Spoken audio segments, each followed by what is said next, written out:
आपने मुझे इतना स्ट्रांग बनाया है। ठीक है, अगर तुमने फैसला कर ही लिया है तो मैं तुम्हें नहीं रोकूंगा, पर अपना ध्यान रखना और जब मन करे वापस आ जाना। थैंक यू पापा, I'll make you proud। जब तुम आहान से मिलो तो उसे थैंक यू जरूर कहना। दिलीप जानता था कि प्रिया और आहान के बीच कुछ नहीं हो सकता, और वो प्रिया को ये कहता तो उसकी पूरी फीलिंग्स टूट जाती। जी पापा। प्रिया ने इतना कहा और वहां से चली गई। क्या प्रिया आहान से फिर मिल पाएगी? प्रिया से मिलकर आहान कैसे रिएक्ट करेगा? जब आहान वहां से निकला तब अस्मिता उसका बाहर इंतजार कर रही थी। वो रूपल के पेरेंट्स के बारे में बात करने आई थी। तो तुम कह रही हो कि रूपल के पेरेंट्स को उन्होंने खुद छुड़वाया है? तो रूपल के पेरेंट्स बहुत देर से जेल में थे। हालांकि उन्हें डिस्ट्रीब्यूटर ने फंसाया था, फिर भी शर्मा फैमिली उन्हें ही गुनहगार मानती थी। अपने हाथ के सारे काम खत्म करने के बाद आहान खुद उस फैमिली से मिलने जाने वाला था, पर आज ही अस्मिता को पता चला था कि उन्होंने रूपल के पेरेंट्स की बेल करवा दी थी। यंग मास्टर, इतने दिनों से जो भी मनाली में हुआ वो मनाली की एलीट फैमिलीज को पता है। ये बात सुनकर आहान समझ गया था कि अस्मिता क्या कहना चाह रही है। पूरा मनाली शहर जान चुका था कि आहान रायजादा शहर में है। शर्मा फैमिली ने उन्हें छोड़ दिया है, पर मैं अब भी उनसे मिलकर आऊंगा। ओके यंग मास्टर, अस्मिता ने कहा। आप यंग मास्टर? अस्मिता कुछ और भी बताना चाहती थी। कुछ और बात है अस्मिता, बेझिझक बोलो। कुछ बात तो है, पर कैसे बोलूं ये समझ में नहीं आ रहा। क्या ये बात रायजादा परिवार के बारे में है? जी यंग मास्टर। क्या बात है, बोलो। किसको क्या प्रॉब्लम हुई है? यंग मास्टर, यंग मिस आपसे बहुत नाराज हैं। उनका कहना है कि आपने इतने दिनों में मनाली में जो भी किया है उससे परिवार की इज्जत कम हुई है। आपने हर जगह रायजादा फैमिली का नाम यूज करके सही नहीं किया। आहान अच्छे से जानता था कि अस्मिता किसकी बात कर रही है। यंग मिस आहान की चचेरी बहन अनन्या रायजादा थी। अनन्या के बारे में अगर आहान को कुछ बहुत अच्छे से याद था तो वो था उनके बचपन का एक किस्सा। एक बार लॉन में खेलते हुए आहान का हाथ गलती से अनन्या को लग गया था। गुस्सा होकर अनन्या ने उसे तालाब में धक्का दे दिया था। तालाब का पानी बहुत ठंडा था। अगर उस दिन उसे कोई नहीं बचाता तो वो जिंदा नहीं बच पाता।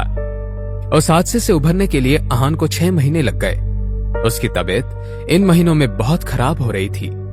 आहान को लगा था कि सब अनन्या को समझाएंगे कि उसे ऐसा नहीं करना चाहिए था, पर उल्टा सबने आहान को सुनाया कि उसे अनन्या को हाथ नहीं लगाना चाहिए था। उस दिन आहान ने मान लिया था कि इस परिवार में किसी को भी उसकी चिंता नहीं थी। अनन्या कब आ रही है? अगले हफ्ते। अच्छा ठीक है, मैं ध्यान रखूंगा। Young master? अस्मिता ने कुछ नहीं बोला और बस अपना सिर झुकाए खड़ी रही।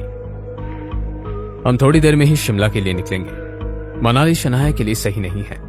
मैं उसे और कोई तकलीफ में नहीं देख सकता। अब मैं शनाया के पास जा रहा हूं। इतना कहकर आहान हॉस्पिटल की तरफ चला गया। जैसे ही आहान वार्ड में घुसा, शनाया ने चैन की सांस ली। अभी तुम कहाँ गए थे? जरूरी काम से गया था, अब हो गया। अब कैसा फील कर रही हो शनाया? पहले से बेटर। डॉक्टर ने कहा कि मैं आराम से ट्रैवल कर सकती हूँ। तुम्हारी डिस्चार्ज समरी तैयार हो रही है। हम आज ही शिमला चलेंगे। तुमने मनाली में बहुत कुछ फेस किया है।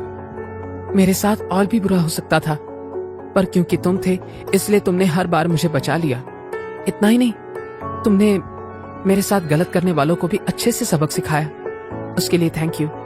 तभी वार्ड से नर्स डिस्चार्ज पेपर्स लेकर आई। Sir papers. मैम को रेस्ट की जरूरत है और मेडिसिन टाइम पर दीजिएगा। Have a good day. कुछ घंटों बाद जब वो अपने घर पहुंचे तब आहान ने देखा कि शनाया की मां यामिनी टीवी देख रही थी। आहान, तुम्हें इतनी हिम्मत है कि तुम वापस आ गए? आहान सीमा बुआ और उनके बेटे के सामने ये घर छोड़कर गया था, पर आज वो शनाया के लिए यहाँ वापस आया था। वो शनाया की मां यामिनी से कोई बहस नहीं करना चाहता था, इसलिए उन्हें बिना कुछ बोले अपने रूम की तरफ जाने लगा। वहीं रुको। इतना बोलकर यामिनी आहान के आगे आकर खड़ी हो गई। मेरे आगे से हटिए। आहान का ऐसा बर्ताव देखकर यामिनी को अजीब लगा। मनाली से आने के बाद आहान का रवैया बदल गया था। तभी हॉल में शनाया आई। मॉम, आप आहान को ऐसे ब्लॉक करके क्यों खड़ी है? अपनी बेटी को देखकर यामिनी की आंखों में चमक आ गई। शनाया बेटा, तुम आ गई। इतना कहकर यामिनी शनाया को गले लगाने जब आगे बढ़ी तब उन्होंने देखा कि शनाया के हाथ पर पट्टी बंधी हुई है। शनाया, ये क्या हुआ? कुछ नहीं मॉम, ब्लेड से कट लग गया था। मुझे ये बताओ, तुम इस फटीचर को तलाक कब दे रही हो? मॉम, मैं आपसे कितनी बार कह चुकी हूँ, मैं अहान को तलाक नहीं दूंगी। शनाया, क्या तुम्हें अभी भी नजर नहीं आ रहा कि ये हमारे फैमिली के लिए पनौती है, पनौती? इसकी वजह से हम और कितनी प्रॉब्लम्स फेस करेंगे। ये आप क्या कह रही हैं? अहान ने ऐसा क्या किया है?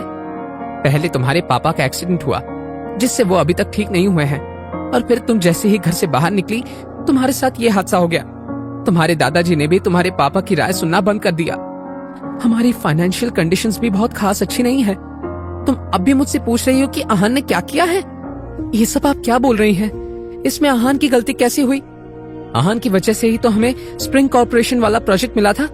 आपने उसका जिक्र तो नहीं किया। तुम्हें वो प्रोजेक्ट इसलिए मिला क्योंकि तुम केपेबल हो और हमारी भी कुछ हैसियत है। इसका क्रेडिट तुम कम से कम इसे तो मत दो। Mom, stop it. अहान के बारे में उल्टा सीधा बोलना बंद कीजिए। आपको नहीं पता अहान ने मुझे कितना अच्छे से प्रोटेक्ट किया था मनाली में। सो प्लीज उसकी ऐसे इंसल्ट करना बंद कर दीजिए। जो भी है, इस घर में जब तक मैं हूँ ये नहीं रहेगा।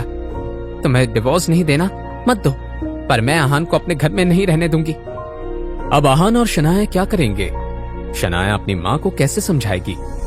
जानने के लिए देखिए अगला एपिसोड सिर्फ पॉकेट एफएम के यूट्यूब चैनल पर, और सीक्रेट अमीरजादा के सारे एपिसोड्स को सुनने के लिए डिस्क्रिप्शन में दी हुई लिंक से डाउनलोड कीजिए पॉकेट एफएम ऐप।